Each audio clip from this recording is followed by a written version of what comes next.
محمود غزنوی کا دربار لگا ہوا تھا۔ دربار میں ہزاروں افراد شریک تھے، جن میں اولیاء، کتب اور ابدال بھی تھے۔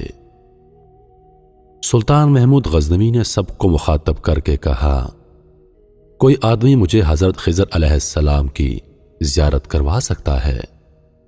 سب خاموش رہے۔ دربار میں بیٹھا ایک غریب دیہاتی کھڑا ہوا اور بولا، جناب، میں زیارت کروا سکتا ہوں۔ سلطان نے شرائط پوچھی تو عرض کرنے لگا، مجھے 6 ماہ دریا کے کنارے چلا کاٹنا پڑے گا، لیکن میں ایک غریب آدمی ہوں، لہذا میرے گھر کا خرچہ آپ کو اٹھانا ہوگا۔ سلطان نے شرط منظور کر لی۔ اس آدمی کو چلا کے لیے بھیج دیا گیا اور گھر کا خرچہ بادشاہ کے ذمہ ہو گیا۔ 6 ماہ گزرنے کے بعد سلطان نے اس دیہاتی کو دربار میں حاضر کیا اور پوچھا تو وہ کہنے لگا، حضور، کچھ وظائف الٹے ہو گئے ہیں، لہذا 6 ماہ مزید لگیں گے۔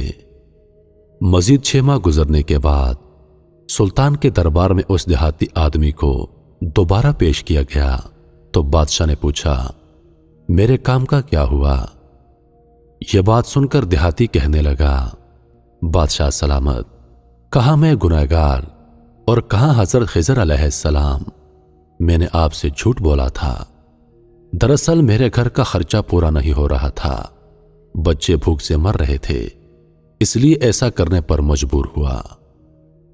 سلطان نے اپنے وزیر کو کھڑا کیا اور پوچھا، اس آدمی کی سزا کیا ہے؟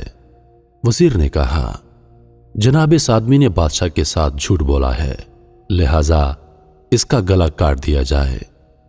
دربار میں ایک نورانی چہرے والے بزرگ تشریف فرما تھے۔ وہ کہنے لگے، بادشاہ سلامت، اس وزیر نے بالکل ٹھیک کہا ہے۔ سلطان محمود غزنوی نے دوسرے وزیر سے پوچھا، آپ بتاؤ۔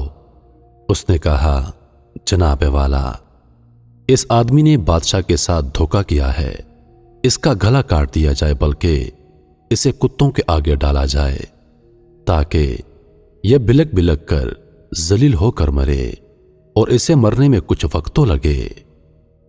دربار میں بیٹھے اس نورانی چہرے والے بزرگ نے کہا، بادشاہ سلامت، یہ وزیر بھی بالکل ٹھیک کہہ رہا ہے۔ آخر میں سلطان نے اپنے پیارے غلام ایاز سے پوچھا، ایاز، تم کیا کہتے ہو؟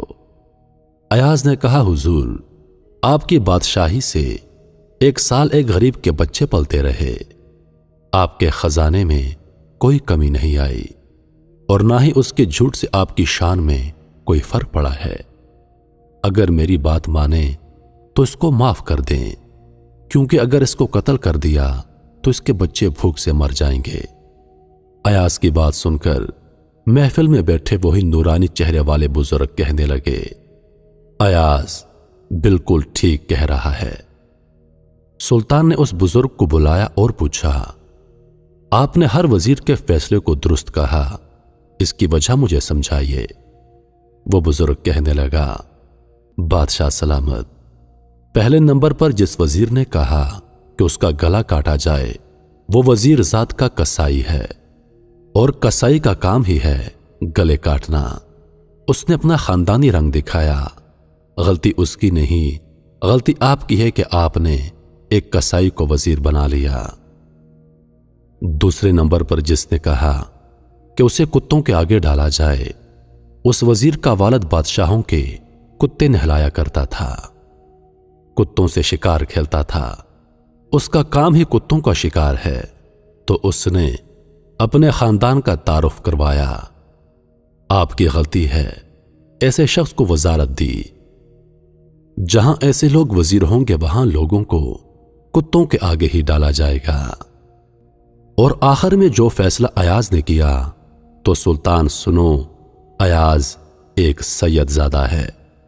سید کی شان ہے کہ وہ اپنا سارا خاندان کربلا میں ذبح کرا دیتا ہے، مگر بدلہ لینے کا کبھی سوچتا نہیں۔ سلطان اپنی کرسی سے کھڑا ہوا اور ایاز کو مخاطب کرتے ہوئے بولا، ایاز، تم نے آج تک مجھے نہیں بتایا کہ تم سید ہو۔ ایاز بولا، اے شہنشاہ، آج تک کسی کو اس بات کا علم نہ تھا کہ میں ایک سید ہوں، لیکن اس بزرگ ہستی نے میرا راز کھول دیا۔ چنانچہ آج میں بھی ایک راز کھول دیتا ہوں۔ اے شہنشاہ، یہ بزرگ کوئی عام ہستی نہیں، یہ حضرت خضر علیہ السلام ہیں۔ نہیں مانتا میں کاغذ پہ لکھا شجرہ نسب، نہیں مانتا میں کاغذ پہ لکھا شجرہ نسب، بات کرنے سے قبیلے کا پتہ چلتا ہے۔